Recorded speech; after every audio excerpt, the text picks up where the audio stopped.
My name is Shanzell Page. I am originally from Flint, Michigan. I'm now Detroit-based, and I have an organization titled Mindful Movement with Shanzell, and I just finished my capstone residency here. My life has changed artistically, professionally, creatively.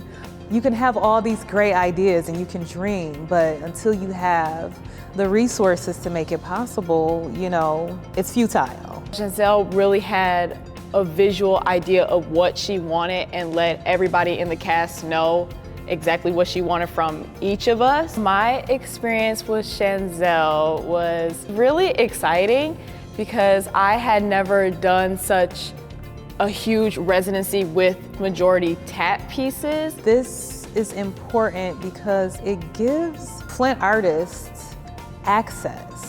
It gives them the idea that they can be trusted with the work and the materials that they need to be able to build. Putting that energy and time into us really allowed us to be our full selves on stage. At the end, putting that all together for the residency, there was an emotional response from the audience that I didn't expect. The emotional response was one that was affirming from my community, from my colleagues, my collaborators, because it's just like you're seen for all of your effort, for your passion, for your love, in a way that was rewarding, like the cherry on top, after everything was all said and done. So